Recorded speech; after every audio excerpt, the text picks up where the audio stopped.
Okay, so today we're going to learn how to do the white balance tutorial. So I have all 6 of my photos already opened here in Photoshop. You can see they're up here across the top, and I shot them in order that they appear in the camera to make organizing them much easier.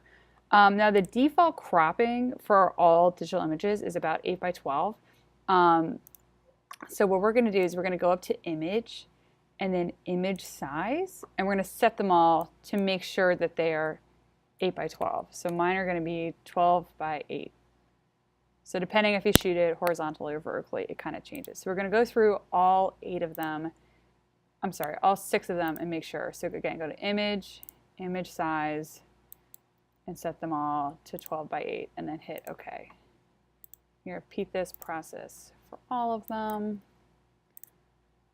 12 by 8, 12 by 8. Image, image size, 12 by 8, OK. Image, image size, 12 by 8, okay. Image, image size, 12 by 8, okay. Perfect. Now, starting with the first one, we're going to divide this up into equal parts, so that way when we arrange it, it looks seamless. So we're going to do Command R so that these rulers show. We've done this before, so it should be pretty easy for you. And then you're going to click in the middle and draw out to 2 inches. Again, we're using the arrow. You're going to click in the middle of the ruler, and we're going to divide this up into 2-inch strips. And then that should divide it up into 6 equal parts. So 1, 2, 3, 4, 5, 6. Perfect. And then we're just going to go through all of them, Command R, and then divide all of them up into the same 2-inch strips.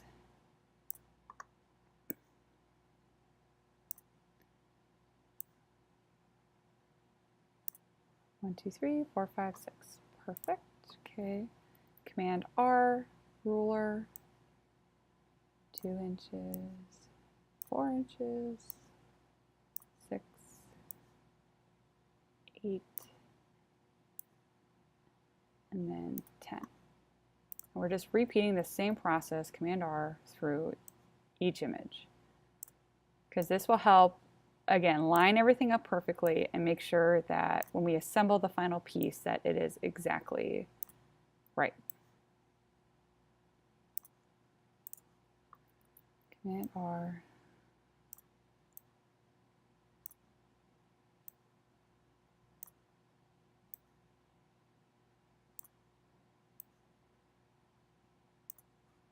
Okay, and last one, Command R.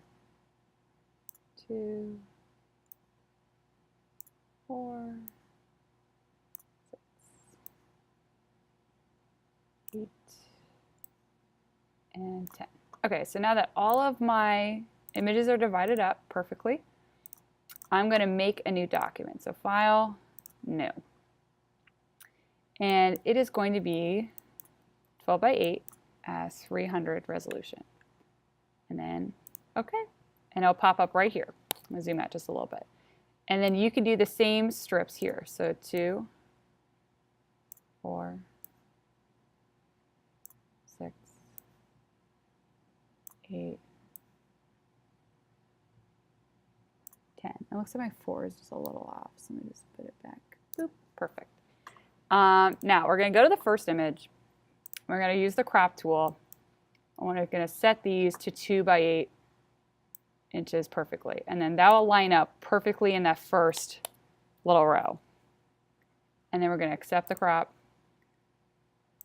go back to the arrow, hold down the Alt key, drag it, and bring it to the new document, and it will fit perfectly in the new one. So then the second one is the second slice.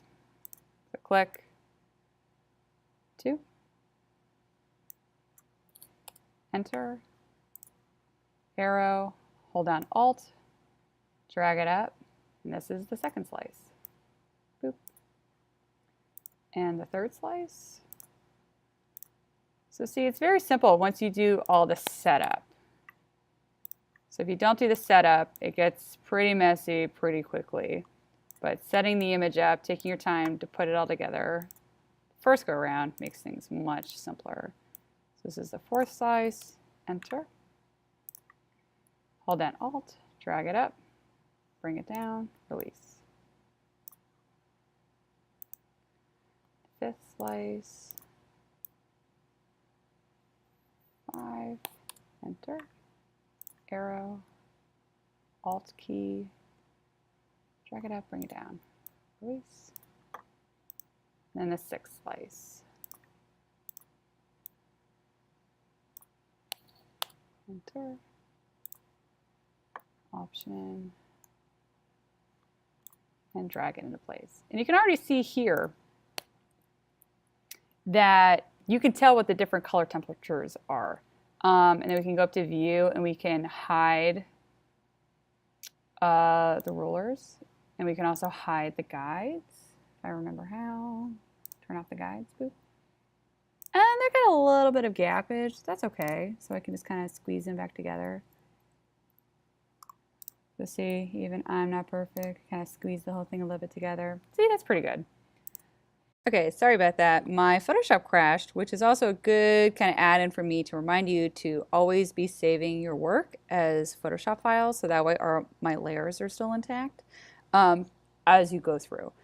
So I'm labeling my first layer incandescent because it's the first photo setting. So I'm on the text tool, and my color is set to white because it's a little bit of a darker image. So I'm just going to write out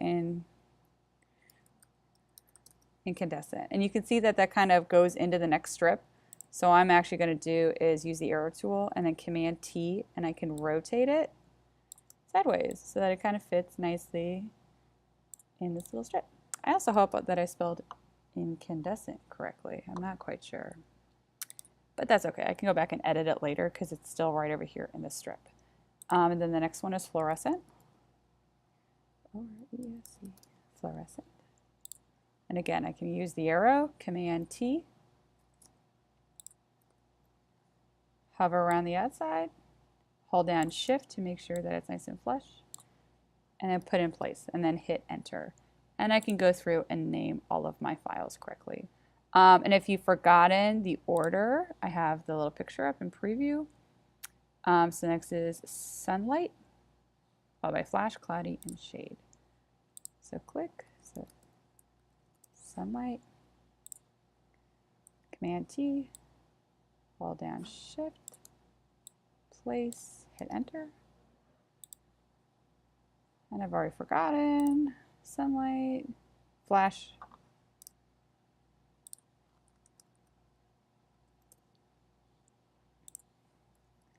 Command T, no Shift. I'm going to kind of move that one. Oops, I don't want the target in the middle. I want the actual image itself. Flash, Enter,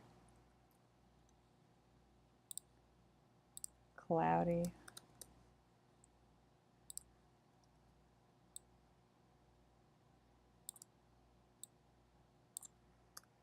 followed by shade.